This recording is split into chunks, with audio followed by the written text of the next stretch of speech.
of information concerning the rays. 1. The prana triangle. A. The shoulder center. B. The center near the diaphragm. C. The spleen. 2.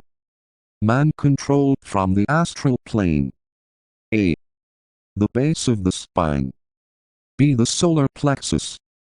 C. The heart. 3.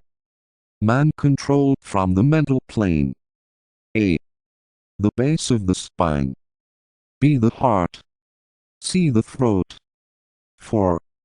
Man partially controlled by the ego, advanced man. A. The heart. B. The throat. C. The head, i.e., the four lesser centers and their synthesis, the alta center. 5. Spiritual man to the third initiation. A. The heart. B. The throat. C. The seven head centers. 6. Spiritual man to the fifth initiation. A. The heart. B. The seven head centers. C. The too many petal lotuses. All these different periods show different triangular radiances. We must not infer from this that, when the fire is centered in one triangle, it is not demonstrating in others. Once the fire has free passage along any triangle, it flames continuously, but always there is one triangle more radiant and luminous than the others, and it is from these glowing triangles of light, issuing from wheels and vortices of fire, that the clairvoyant and the teachers of the race can appraise a man's position in the scheme of things, and judge of his attainment. At the culmination of life experience, and when man has reached his goal, each triangle is a radiant path of fire, and each center a wheel of living fiery force rotating at terrific speed.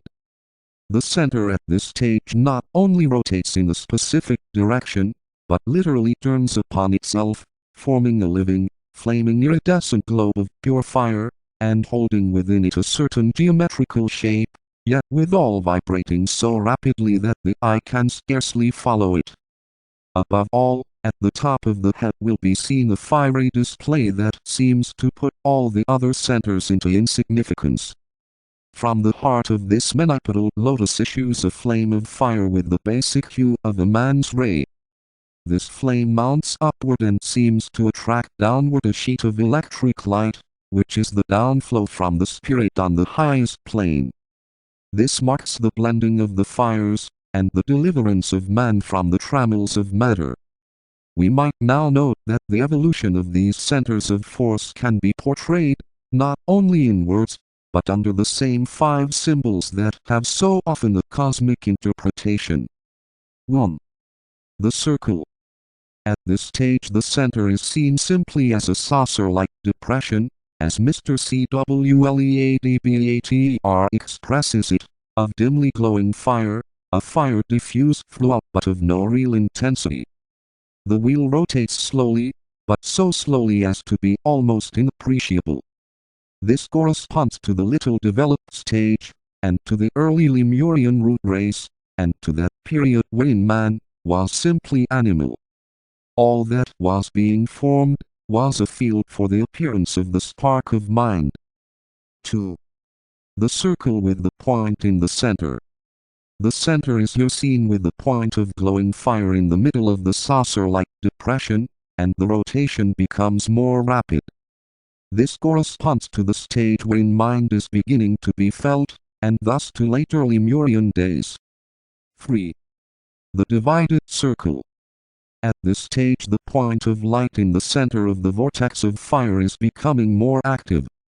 Rotary motion causes it to burn more brightly, and to cast off rays of fire in 2 directions, which appear to split the vortex into 2. The motion is much accelerated, and the dividing flame in the vortex shoots back and forth, stimulating the glow of the center itself, till a much greater point of radiance is achieved. This corresponds to Atlantean days. 4. The circle divided into 4.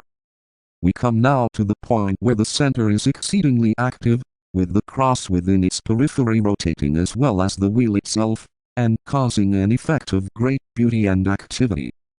the man has reached a stage of very high development mentally, corresponding to the fifth root race, or to the fifth round in the larger cycle. He is conscious of two activities within himself, symbolized by the rotating wheel and the inner rotating cross. He is sensing the spiritual, though actively functioning in the personal life, and the development has reached a point wherein he is nearing the probationary path. 5. The swastika. At this stage the center becomes fourth-dimensional. The inner rotating cross begins to turn upon its axis, and to drive the flaming periphery to all sides so that the center is better described as a sphere of fire than as a wheel. It marks the stage of the path in its two divisions, for the process of producing the effect described covers the whole period of the path. At the close, the centers are seen as globes of radiant fire with the spokes of the wheel, or the evolution of the cross from the point in the center, merging and blending into a fire that burneth up the whole. A brief sentence has its place here owing to its relation to this subject. Another sentence is also added here, which, if meditated upon, will prove of real value, and will have a definite effect upon one of the centers, which center it is for the student himself to find out. These two sentences are as follows. The secret of the fire lies hid in the second letter of the sacred word. The mystery of life is concealed within the heart. When the lower point vibrates, when the sacred triangle glows, when the point, the middle center, and the apex likewise burn, then the two triangles, the greater and the lesser, merge with one flame which burneth up the whole. The fire within the lesser fire findeth its progress much impelled when the circle of the moving, and the unmoving, of the lesser wheel within the greater wheel that moveth not in time, findeth a twofold outlet. It then shineth with the glory of the twofold one, and of his sixfold brother. For it rusheth through space. He searcheth for his complement. The breath of the unmoving one, and the fire of the one who seeth the whole from the beginning rush to meet each other, and the unmoving becomes the sphere of activity. We take up our second point in the consideration of the centers. 2. The centers in connection with the rays. This will give us a large range of subject to be dealt with, and much food for thought, surmise and wise conjecture.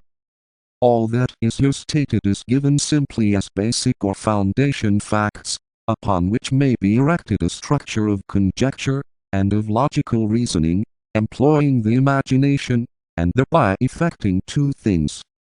These are an ability to expand our mental concept and to build the antaskana, or that bridge which all who seek to function in the Buddhic vehicle must build between higher and lower mind.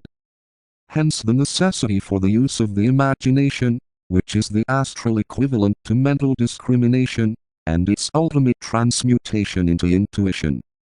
All teachers, who have taken pupils in hand for training, and who seek to use them in world service, follow the method of imparting a fact, veiled in words and blinded by symbol, and then of leaving the pupil to follow his own deductions.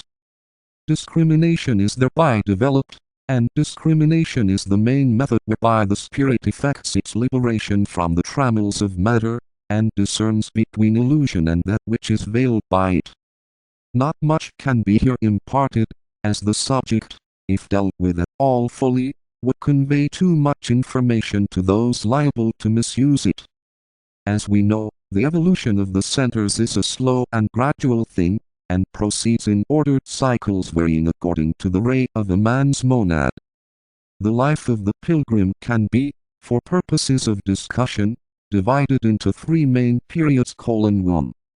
That period wherein he is under the influence of the personality ray. 2. That wherein he comes under the ray of the ego. 3.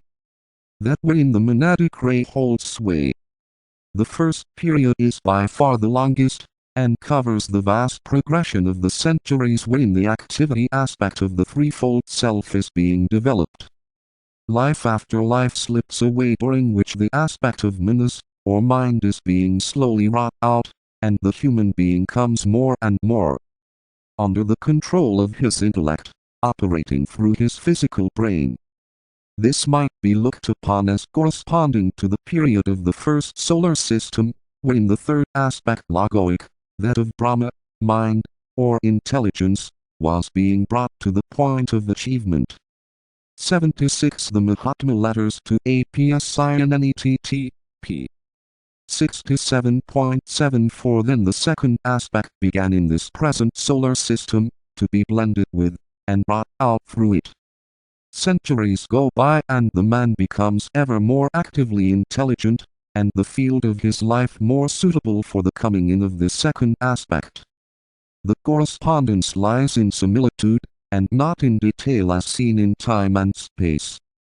It covers the period of the first three triangles dealt with earlier.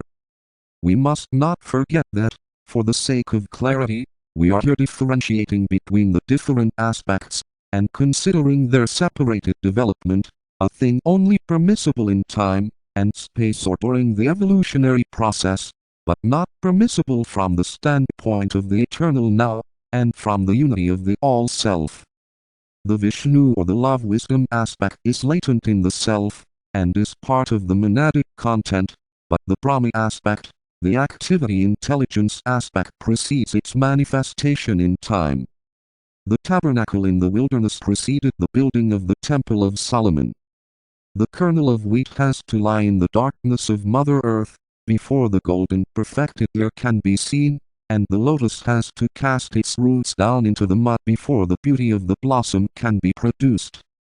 The second period, when the egoic ray holds sway, is not so long comparatively. It covers the period when the fourth and fifth triangles are being vivified, and marks the lives when the man throws his forces on the side of evolution, disciplines his life, steps upon the probationary path, and continues up to the third initiation. Under the regime of the personality ray, the man proceeds upon the 5 rays, to work consciously with mind, the sixth sense, passing first upon the 4 minor rays and eventually upon the third.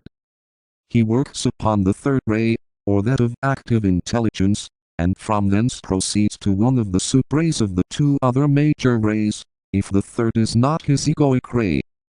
Enquiry might naturally arise as to whether the egoic ray is necessarily one of the 3 major rays, and if initiates and masters are not to be found upon some of the rays of mind, the minor 4.